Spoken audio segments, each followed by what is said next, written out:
Notificações, vozes, expectativas. O mundo grita números, curtidas, julgamentos. Mas, e se o verdadeiro gesto criador só nascesse no silêncio? Toda criação começa quando o barulho cede lugar a uma pergunta. Nietzsche escreveu sobre desertos que crescem. Epicteto ensinava a não desejar que as coisas fossem como queremos, mas que aprendêssemos a querer as coisas como são. Você já sentiu isso? Aquela vontade profunda de criar algo seu e, ao mesmo tempo, o medo de não ser entendido por ninguém? É aí que começa a travessia, e hoje vamos caminhar por ela juntos. Neste vídeo, você vai entender por que o verdadeiro criador precisa atravessar a solidão. Por que sustentar seus próprios valores pode ser mais sagrado do que ser aceito? E como Epicteto e Nietzsche podem ser bússolas para quem, como você, carrega dentro de si algo que o mundo ainda não entende. Se você já duvidou do seu caminho, fique até o final. Porque há um ponto da jornada em que o vazio deixa de ser ausência e se torna origem. Se você já duvidou do seu caminho, fique até o final.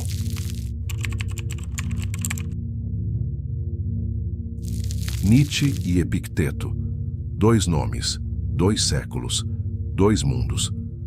Um nasceu escravo, o outro, filho de pastor. Mas ambos tocaram, com palavras afiadas como lanças, a alma de quem busca viver com lucidez. Epicteto viveu no Império Romano, por volta do ano 100. Seu nome significa, literalmente, adquirido. Ele foi propriedade de outro homem antes de se tornar livre. E mesmo sem escrever uma linha com as próprias mãos, seus pensamentos atravessaram milênios. O estoicismo de Epicteto nos ensina a dividir a realidade em 2 partes, a que depende de nós e a que não depende. Essa é a base da chamada dicotomia do controle. As ações, escolhas, atitudes, isso está ao nosso alcance. Mas as opiniões dos outros, os eventos externos, o corpo adoecendo, os aplausos ou vaias não estão. Essa consciência da fronteira entre meu e não meu é o que ele chamou de prohairesis, a faculdade de escolha interior. Um tipo de liberdade que ninguém pode tirar. Séculos depois, Nietzsche aparece como uma explosão. Alemão, doente, solitário, rejeitado pelas academias. Mas sua escrita parece fogo. Para ele, o problema não era aceitar o que não controlamos, mas sim o fato de que muitos aceitam tudo, inclusive o que não deveriam. Nietzsche nos propõe um abismo mais profundo. E se os valores que seguimos não forem realmente nossos? E se, por trás da obediência, houver medo? Ele falava em transvaloração dos valores, o gesto radical de recriar, de dentro para fora, os critérios pelos quais se vive. E entre esses 2 pensadores, o estoico e o incendiário, está você. Você que sente o chamado de criar algo novo, mas também carrega o peso de viver em um mundo já saturado de fórmulas prontas. E é nesse intervalo, entre o mundo antigo que grita controle e o mundo moderno que exige aprovação, que nasce a solidão do Criador.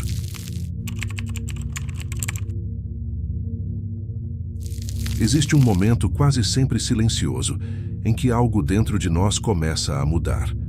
Não é mais possível pensar como antes, nem pertencer aos mesmos lugares. Mas também ainda não existe um novo lugar para ir. É isso que Nietzsche chama de travessia do deserto.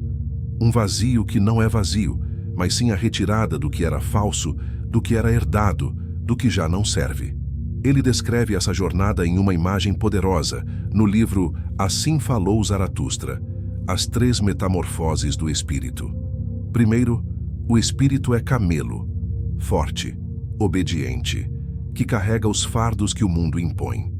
Depois, torna-se leão, rebelde, crítico, que ruge contra as verdades impostas. Mas o leão ainda luta contra algo, ainda reage. Somente quando vira criança, o espírito pode criar, porque a criança representa o jogo, o novo, o sim. Mas entre o camelo e a criança, há um vazio. Esse vazio é a solidão do Criador. E não confunda solidão com isolamento. Solidão criadora não é fuga do mundo, é escuta, é fermentação, é deserto fértil. É o tempo em que algo novo está sendo gestado, ainda sem forma, ainda sem nome. Talvez você esteja aí agora. Talvez você tenha começado a recusar o que todos aceitam, mas ainda não saiba o que colocar no lugar. Essa é a travessia. E poucos falam sobre ela porque ela não é gloriosa, não gera aplausos, mas é nela que se constrói a integridade de quem cria com a alma. E se a solidão é o território onde algo novo se forma, então precisamos saber o que realmente depende de nós e o que não depende. É aí que Epicteto entra como guia.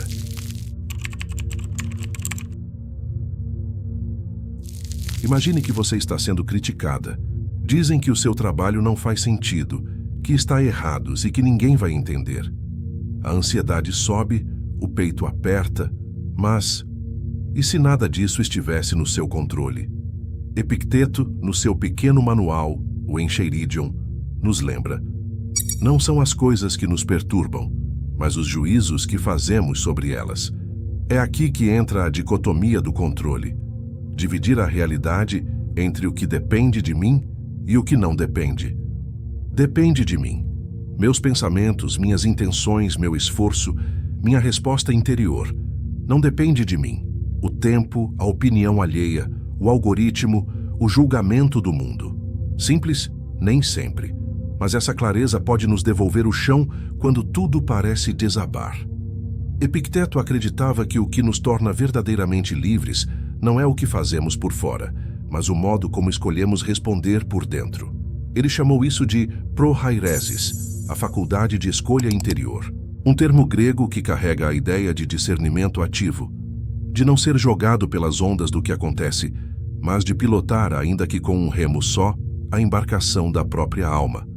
No campo da psicologia moderna, isso se conecta com o chamado locus de controle interno, a sensação de que minha vida é moldada pelas escolhas que eu faço e não apenas pelo que me acontece. Para quem cria, isso é vital, porque toda obra nasce entre o fazer e o não saber como ela será recebida.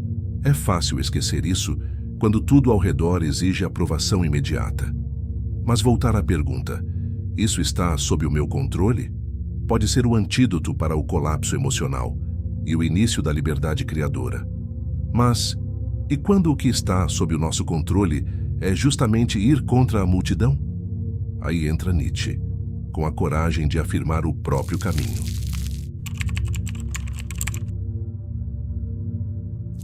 Você já sentiu que estava pensando diferente demais? Já teve medo de dizer algo, mesmo sabendo que era verdade para você? Nietzsche chama isso de estar além do rebanho, uma expressão forte, quase ofensiva, mas necessária. Para ele, o rebanho não é apenas a multidão. É o conjunto de ideias que aceitamos sem pensar, valores herdados, hábitos mentais, expectativas sociais. Tudo o que nos mantém seguros, mas sem autenticidade. No livro Para Além do Bem e do Mal, Nietzsche ataca a moralidade que nasce do medo.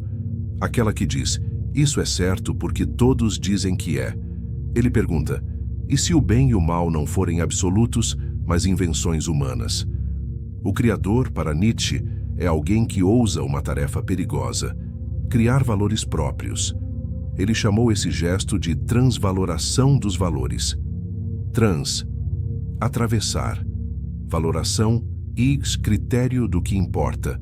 É uma ruptura, mas não por revolta vazia, e sim por fidelidade à própria visão. Pense em alguém que muda de carreira aos 45, que abandona uma crença herdada, ou que cria um projeto que ninguém entende no começo. Esse gesto, esse risco, é a coragem de afirmar.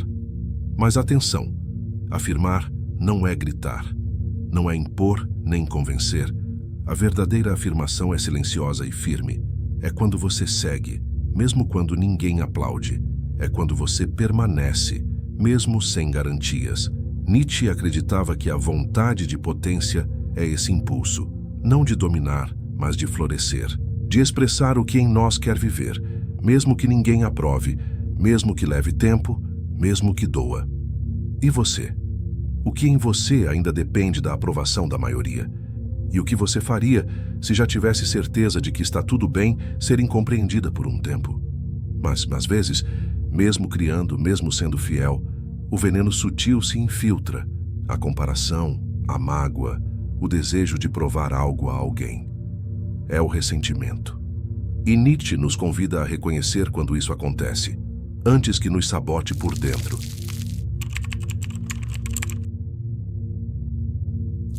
Você já sentiu raiva disfarçada de justiça? Já quis ser melhor, apenas para provar algo a alguém? Nietzsche chamou isso de ressentimento. Mas o ressentimento aqui não é só mágoa. É um processo psicológico sutil e corrosivo, quando a impotência não é aceita e vira moral. Em Genealogia da Moral, Nietzsche explica: o ressentido não admite que perdeu, que não conseguiu, que foi ferido. Então transforma essa dor em superioridade moral. Diz a si mesmo: eles têm sucesso, mas eu sou o verdadeiro justo. Eles são reconhecidos, mas eu sou o verdadeiro profundo.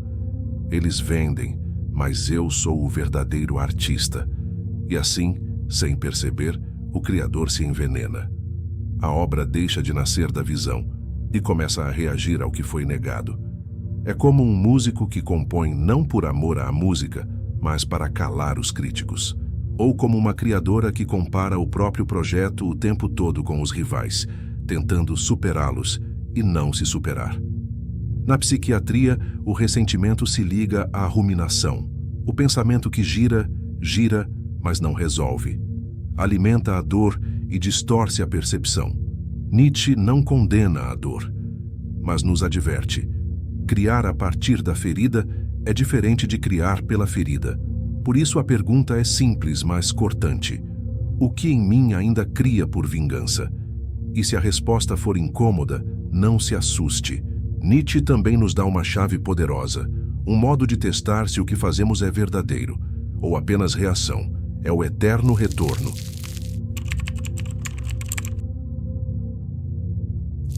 Imagine se tudo o que você viveu tivesse que ser vivido de novo, exatamente igual, sem mudar uma vírgula. Você suportaria essa repetição? Nietzsche propõe essa ideia brutal e luminosa no livro A Gaia Ciência. Ele a chama de eterno retorno, não como doutrina, mas como teste filosófico. E se esta vida, com tudo o que ela contém, as alegrias, os fracassos, os silêncios, fosse condenada a se repetir infinitas vezes, você gritaria ou sorriria? Esse experimento imaginário nos obriga a encarar uma questão essencial. A vida que estou vivendo, vale a pena ser vivida de novo? E mais, o que estou criando? Eu repetiria? Se a resposta for sim, algo em você está alinhado. Se for não, talvez algo precise mudar. Nietzsche aproxima disso outro conceito: o amor fati, expressão latina que significa amor ao destino. Mas não se trata de resignação, não é aceitar tudo passivamente, é o contrário. Amor fati é um sim ativo, é dançar com o que não se pode controlar. É escolher viver como se tivesse escolhido cada coisa que te aconteceu, inclusive o que te machucou. Na espiritualidade cristã, isso ecoa a aceitação da cruz como parte da jornada. Na psicologia, se relaciona com a integração, acolher todas as partes da história pessoal sem negar nem fugir. Para quem cria, o amor fati é uma lente poderosa. Ele pergunta silenciosamente: se seu processo fosse eterno, você o suportaria? Se não, o que ainda está fora do lugar? Mas amar o destino não significa se perder nele. Criar também é saber moldar o caos. E para isso, Nietzsche nos dá duas imagens simbólicas: apolíneo e dionisíaco.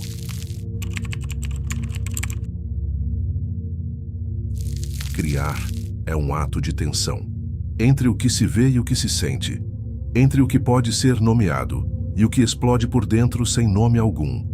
Nietzsche viu isso com clareza em sua primeira grande obra, O Nascimento da Tragédia. Ali, ele apresenta duas forças míticas que coexistem na alma humana, e principalmente na arte, o apolíneo e o dionisíaco.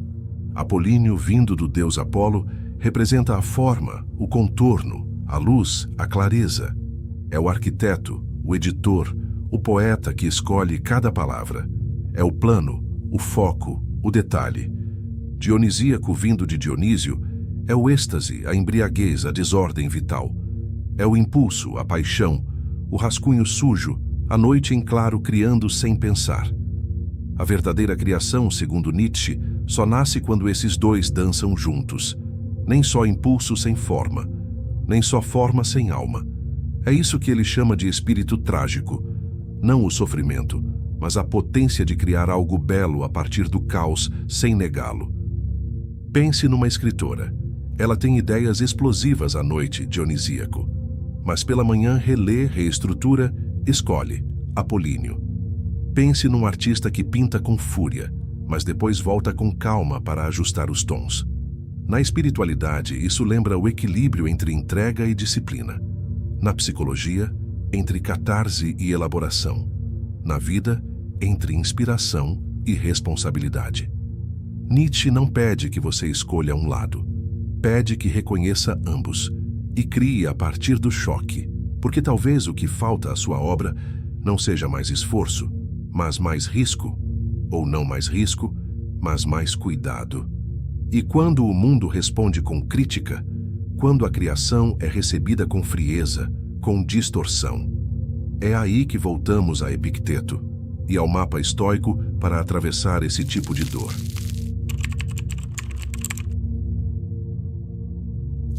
Você publica, ou compartilha uma ideia, ou se posiciona, e então vem a crítica. Alguém distorce, alguém debocha, ou pior, ignora. Como não desmoronar? Epicteto, o filósofo estoico, dizia que todo ataque exterior é como uma flecha, mas quem decide se ela fere ou não é você. No Encheiridion, ele nos ensina algo simples e profundo. Se alguém te insulta, pergunte-se: isso é verdade? Se não é, então é ele quem está enganado. É aqui que a dicotomia do controle volta como escudo. A crítica não depende de você. Sua reação a ela, sim. É nesse momento que entra novamente a prohairesis, o poder de decidir como interpretar e responder ao que acontece. Não reagir automaticamente, mas observar e escolher. Na psicologia, essa capacidade se chama autorregulação emocional. Na espiritualidade, é o discernimento que impede que um ataque destrua a paz interior. E talvez você já tenha passado por isso. Um comentário que te desestabilizou, que fez você duvidar da sua própria verdade, que quase te fez apagar tudo. Mas e se a crítica for o campo de treino? E se ela for só um espelho mostrando o que ainda em você precisa de validação externa? Epicteto não nos ensina a ser frios, mas a sermos livres, mesmo quando o mundo tenta nos prender por palavras. Então, da próxima vez que alguém tentar te ferir, experimente perguntar: o que em mim está permitindo que essa flecha entre? Mas mesmo com clareza interna, há um preço. Criar algo próprio significa, muitas vezes, ser incompreendido. E é aí que a solidão volta, não como estágio, mas como consequência.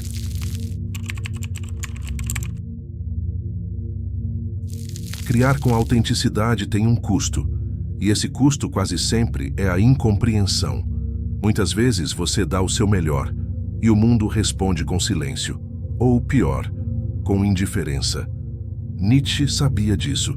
Em Schopenhauer, como educador, ele escreve sobre a solidão dos que se educam contra a época, aqueles que recusam o caminho largo e escolhem o estreito, não por orgulho, mas por coerência. Ele diz que quem está à frente de seu tempo precisa aprender a ser fiel à própria alma, mesmo quando ela se torna um fardo. Isso não é vitimismo, é um fato. Muitos criadores, pensadores, artistas, cientistas foram ridicularizados em vida e só reconhecidos muito tempo depois. Mas e se o objetivo não for ser reconhecido? E se o verdadeiro prêmio for não se trair? A espiritualidade chama isso de provação, a travessia em que se caminha sem mapa, a confiança em algo que ainda não é visível. Na psicologia, esse período é parecido com o limbo da individuação. Você já não é quem era, mas também ainda não sabe quem está se tornando. E é aí que a solidão volta. Não como castigo, mas como consequência natural da escolha de seguir outro ritmo. Talvez você já tenha sentido isso. Criou algo com profundidade e só recebeu reações superficiais. Ou decidiu mudar e perdeu alguns vínculos no processo. Esse é o preço, e ele dói. Mas também, ele limpa. E o que fica depois disso é real. E às vezes tudo o que resta é um espelho, um ateliê vazio, e uma pergunta que ecoa no silêncio. É hora de uma pausa, uma microfábula.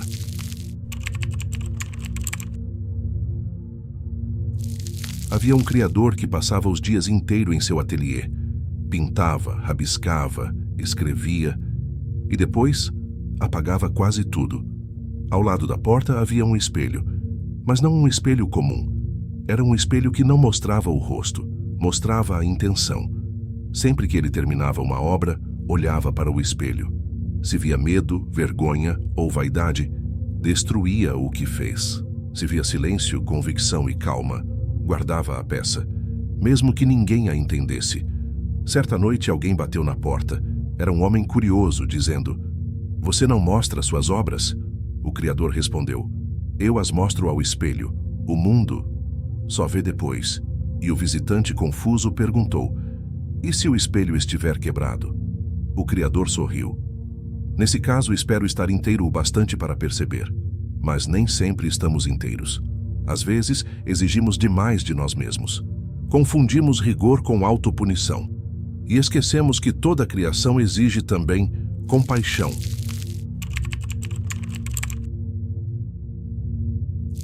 Nem todo silêncio é sabedoria. Nem toda disciplina é virtude. Às vezes, o Criador se torna seu próprio carrasco e chama isso de comprometimento. Mas há uma diferença essencial entre ser exigente e ser cruel. Epicteto falava da vigilância da alma, mas nunca como obsessão. Ele nos alertava que até mesmo a busca pela pureza pode se tornar uma armadilha, se feita com culpa, orgulho ou rigidez. Na espiritualidade, isso se chama escrúpulo, a fé transformada em cobrança. Na psicologia, chama-se perfeccionismo destrutivo, o padrão impossível que aprisiona em ciclos de inadequação e cansaço. Nietzsche, por sua vez, falava em grande saúde, uma saúde que não é ausência de dor, mas sim a força de digerir tudo o que acontece e ainda assim criar. Porque criar, no fundo, é um ato de amor. Mas esse amor começa por dentro. Então, se você está se cobrando demais, se sente que não tem mais prazer, ou se o processo criativo virou só peso, pare. Não é fraqueza fazer pausas, é sabedoria. A luz de uma obra verdadeira nunca nasce da punição, mas da presença. E se Nietzsche e Epicteto estivessem no mesmo quarto, como seria esse diálogo? O que um diria ao outro? E como isso pode nos ajudar a sustentar o próprio caminho?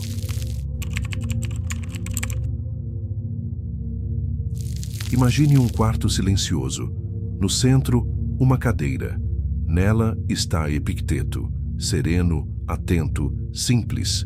Diante dele chega Nietzsche, intenso, febril, com os olhos ardendo de ideias. Eles se encaram, e por um momento, tudo silencia. Então Epicteto fala: "Nada depende de mim, além da minha escolha, minha intenção, minha paz interior.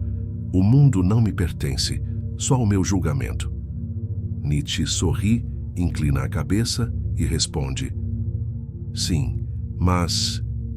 E quando o seu julgamento é novo demais para o mundo? Quando ele rompe com tudo o que foi dito antes, você ficaria calado? Ou criaria?" Epicteto ergue os olhos. "Eu criaria, mas não me importaria se o aceitassem." Nietzsche se aproxima, voz baixa. "Eu também não me importaria, mas criaria com fogo, porque há ideias que só nascem em meio à revolta." Epicteto sorri. "Desde que o fogo não queime você por dentro." Nietzsche ri pela primeira vez. "Desde que a disciplina não vire prisão." E ali, naquele quarto imaginário, os dois não discordam. Eles se completam. Epicteto lembra que há uma paz que ninguém pode tirar. Nietzsche lembra que há uma força que ninguém pode conceder.